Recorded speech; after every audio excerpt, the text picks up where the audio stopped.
So the today question is, what weight of copper oxide will be required to provide 200 kg copper? ஓகேவா? So இங்கே question வந்து என்ன கேட்டிருக்காங்கன்னு பார்த்தீங்கன்னா 200 kg copper வந்து உங்களுக்கு நம்ம ப்ரொடியூஸ் பண்ணணும்னா எத்தனை கிராம் ஆஃப் எவ்வளோ வந்து பார்த்தீங்கன்னா காப்பர் ஆக்சைடு வந்து நமக்கு வந்து தேவை அப்படின்னு வந்து கேட்டுக்கிறாங்க. ஓகேவா?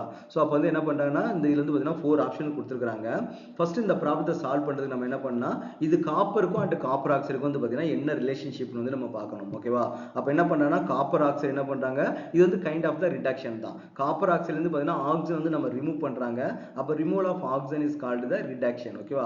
அப்போ காப்பர் ஆக்சைடுல இருந்து காப்பர் அண்ட் ஆக்சிஜன் வந்து கிடைக்குது. இதான் வந்து பார்த்தீங்கன்னா காப்பர் ஆக்சைடுக்கும் காப்பருக்கும் இருக்கக்கூடிய ஒரு ரிலேஷன்ஷிப். ஓகேவா? ஸோ இந்த ப்ராப்ளத்தை வந்து பார்த்தீங்கன்னா நம்ம வந்து 3 டைப்பா வந்து நம்ம சால்வ் பண்ணலாம். ஓகேவா? ஸோ வந்து 2 மெத்தட் வந்து பார்த்தீங்கன்னா டீடைல்டு ப்ரொசீஜரா கொடுக்கலாம். ஒரு மெத்தட் வந்து பார்த்தீங்கன்னா ஷார்ட்கட், பார்த்த உடனே ஆன்சர் வந்து எப்படி பிக் பண்றது அப்படின்றதை நம்ம வந்து பார்ப்போம். ஓகேவா? ஃபர்ஸ்ட் நம்ம வந்து ஸ்டெப் பை ஸ்டெப்பா எப்படி நம்ம சால்வ் பண்றது நம்ம வந்து பார்க்க போறோம். ஓகேவா? ஸோ இப்போ என்ன பண்றாங்கன்னா காப்பருக்கும் காப்பர் ஆக்சைடுக்கும் என்ன ரிலேஷன்ஷிப் அப்படின்னு வந்து பார்த்தீங்கன்னா 2 copper oxide will give the 2 copper atom. ஓகேவா? ஸோ நம்ம என்ன பண்றாங்க, என்ன கொடுத்துருக்காங்க, நமக்கு 200 kg கிராம் ஆஃப் காப்பர் வந்து நமக்கு தேவை. இல்ல நமக்கு வந்து கிடைச்சிருக்குது 200 kg ஆஃப் காப்பர் வந்து நமக்கு வந்து ப்ரொடியூஸ் பண்ணியிருக்கிறோம். அதுக்கு வந்து எவ்வளவு காப்பர் ஆக்சைடு நம்ம வந்து யூஸ் பண்ணியிருக்கோம் அப்படின்றத நமக்கு வந்து கொஸ்டின் கொடுத்துருக்காங்க. நம்ம என்ன பண்ணலாம், இதை மோல் கான்செப்ட் வச்சு நம்ம வந்து பண்ணலாம், இன்னொன்னு கிராம் வச்சு நம்ம வந்து பண்ணலாம். ஃபர்ஸ்ட் வந்து மோல் கான்செப்ட் வச்சு எப்படி பண்றது நம்ம பார்ப்போம். அப்போ 200 kg வந்து பாத்தீங்கன்னா எத்தனை மோல்ஸ் இருக்கு நம்ம வந்து பார்க்கணும். ஏன்னா இந்த ஈக்குவேஷன் என்ன கொடுத்துருக்காங்க, 2 காப்பர் ஆக்சைடு 2 காப்பர் ஆட்டத்தை வந்து கொடுக்கும். 2 moles of copper oxide 2 moles of copper வந்து நமக்கு வந்து கொடுக்கும். அப்ப ரெண்டுமே வந்து ஈக்குவலா தான் கொடுக்குது. அப்ப இங்க எத்தனை காப்பர் மோல்ஸ் காப்பர் மாலிகுல்ஸ் இருக்குதோ அதே number of copper oxide molecule தான் நம்ம வந்து யூஸ் பண்ணியிருப்போம். ஓகேவா? அப்போ first we want to calculate the moles of the copper. அப்ப moles of copper கண்டுபிடிக்க நமக்கு என்ன formula, moles equal to given mass divided by molar mass. அப்ப நமக்கு வந்து given mass என்னது 2 lakhs கிராம். ஓகேவா? நம்ம என்ன பண்றோம், எப்பவுமே மோலார் மாஸ் வந்து நம்ம கிராம்ல தான் நம்ம யூஸ் பண்ணுவோம். அப்ப நம்ம என்ன பண்ணோம், given mass என்ன பண்ணோம், கிராம்ல தான் நம்ம வந்து யூஸ் பண்ணணும். இங்க கேஜில வந்து கொடுத்துருக்காங்க. அப்ப ஃபர்ஸ்ட் கேஜி வந்து நம்ம வந்து கிராமா கன்வெர்ட் பண்ணிக்கணும். அப்ப 2 lakhs gram divided by 63.5 which is equal to 3149 moles வந்து நமக்கு கிடைச்சிருக்கு. ஓகேவா? அப்ப 200 kg நமக்கு வந்து எவ்வளவு மோல்ஸ் வந்து இருக்குது, 3149 வந்து மோல்ஸ் வந்து இருக்குது. அப்ப நமக்கு எவ்வளவு மோல்ஸ் காப்பர் ஆக்சைடு நம்ம யூஸ் பண்ணியிருப்போம், அதே same number of copper oxide தான் வந்து நம்ம வந்து யூஸ் பண்ணியிருப்போம். ஓகேவா? அப்ப நம்ம என்ன கண்டுபிடிச்சிட்டோம், எவ்வளவு காப்பர் ஆக்சைடு யூஸ் பண்ணுன்றத மோல்ஸ் வந்து கண்டுபிடிச்சிட்டோம். இப்போ நம்ம என்ன பண்ண போறோம், அதை வந்து கேஜியா மாத்த போறோம். அப்போ அதே சிமிலர் ஃபார்முலா தான் நம்ம யூஸ் பண்ண போறோம். இங்க நமக்கு வந்து மோல்ஸ் வந்து நமக்கு தெரியும் 3149.6 வந்து இருக்குது. ஓகேவா? அப்ப கிவன் மாஸ் வந்து தெரியாது.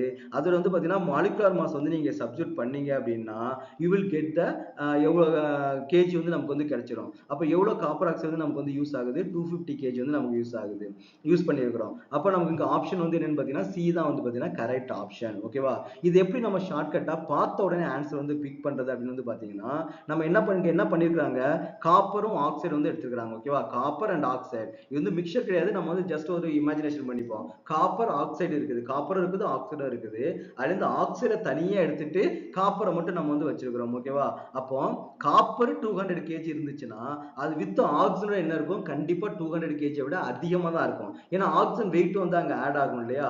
அப்ப இங்க கொடுத்திருக்கிற 4 ஆப்ஷன்ல சி ஆப்ஷன் மட்டும் தான் எப்படி இருக்குன்னு பாத்தீங்கன்னா 200 விட அதிகமா இருக்குது. அப்ப நம்ம பார்த்தோன்னே ஆன்சர் வந்து பிக் பண்ணிடலாம். 250 kg வந்து நம்ம வந்து பிக் பண்ணிடலாம். ஓகேவா? சம்டைம்ஸ் என்ன பண்ணுவாங்கன்னா 210 220 240 250 அப்படி கொடுத்திருந்தாங்கன்னா அப்ப எல்லாமே 200 மேல வந்து இருக்கும். அப்ப நம்ம ஸ்டெப் பை ஸ்டெப்பா எப்படி சால்வ் பண்றன்ற மெத்தட் வந்து நம்ம தெரிஞ்சிருக்கணும். இப்போ இந்த மாதிரி क्वेश्चन வந்து கேட்டாங்க அப்படின்னா ஒரே ஒரு வேல்யூ மட்டும் தான் 200க்கு மேல இருக்குது. அப்ப டக்குன்னு வந்து நம்ம வந்து பிக் பண்ணிக்கலாம். ஏன்னா என்ட்ரன்ஸ் எக்ஸாம் வந்து பாத்தீங்கன்னா ரொம்பவே டைம் வந்து நம்ம வந்து ரொம்ப ரொம்ப இம்பார்ட்டன்ட். ஓகேவா? சப்போஸ் பார்த்த உடனே பிக் பண்ற மாதிரி ஆன்சர் இருந்தா நம்ம வந்து உடனே வந்து நம்ம பிக் பண்ணிடணும், அதை மிஸ் பண்ணக்கூடாது. இது வந்து இந்த ஷார்ட்கட், இந்த மாதிரி ஷார்ட்கட் நீங்க வந்து தெரிஞ்சுக்கங்க. இதுக்கு ஆல்டர்னேட்டிவ் மெத்தட் இருக்குது, இன்னொரு மெத்தட் வந்து இருக்குது. சப்போஸ் அந்த மெத்தட் உங்களுக்கு ஈஸியா இருந்துச்சுன்னா, அந்த மோல் கான்செப்டோட அந்த மெத்தட் உங்களுக்கு ஈஸியா இருந்துச்சுன்னா நீங்க அந்த மெத்தடை நீங்க வந்து ஃபாலோ பண்ணலாம். சோ அது என்ன மெத்தட் அப்படின்னு வந்து பாத்தீங்கன்னா ஃபர்ஸ்ட் வந்து நம்ம ஈக்குவேஷன் தான் நம்ம வந்து எழுத போறோம். இந்த ஈக்குவேஷன் நம்ம என்ன தெரிஞ்சுக்கணும்னு பாத்தீங்கன்னா 2 காப்பர் ஆட்டம் வந்து என்ன கிடைக்கும், 2 காப்பர் ஆட்டம் 2 காப்பர் ஆக்சைடு ஆட்டத்துல இருந்து நம்ம வந்து கிடைச்சிருக்குது இல்லையா? அப்ப 2 காப்பர் ஆட்டத்தோட வெயிட் வந்து எவ்வளவு, 127. அப்போ 2 காப்பர் ஆக்சைடோட வெயிட் வந்து எவ்வளவு 159. ஓகேவா? அப்போ 127 கிராம் வந்து காப்பர் வந்து நமக்கு எதுல இருந்து நமக்கு கிடைக்கும் 159 கிராம் ஆஃப் காப்பர் ஆக்சைடு வந்து நமக்கு வந்து கிடைக்கும். ஓகேவா? அப்போ 200 kg காப்பர் வந்து நமக்கு வந்து எதுல வந்து எவ்வளவுல கிடைச்சிருக்குன்னு பாத்தீங்கன்னா ஆல்மோஸ்ட் நியர் டு 250 kg வந்து நமக்கு வந்து கிடைச்சிருக்கும் இதை சால்வ் பண்ணா. இப்படி நம்ம கிராம் வச்சு கூட நம்ம இந்த ப்ராப்ளம் வந்து நம்ம சால்வ் பண்ணலாம். மோட்ஸ் வச்சும் பண்ணலாம், இந்த மாதிரி கிராம் வச்சும் சால்வ் பண்ணலாம். உங்களுக்கு அந்த மெத்தட் வந்து எது கன்வீனியன்ட்டா இருக்குதோ அந்த மெத்தட் வந்து நீங்க வந்து யூஸ் பண்ணிக்கலாம். அடிஷனல் என்ன பண்ணிருக்கேன், ஒரு ஷார்ட்கட் மெத்தடை வந்து நான் சொல்லி கொடுத்துருக்கேன். ஓகேவா? ஸோ இந்த ப்ராப்ளம் வந்து எப்படி அண்டர்ஸ்டாண்ட் பண்றது, எப்படி வந்து குயிக்கா பிக் பண்றது, இதெல்லாம் நல்லா நீங்க ப்ராக்டிஸ் பண்ணீங்கன்னா it will be very easy to score in JEE and NEET exam.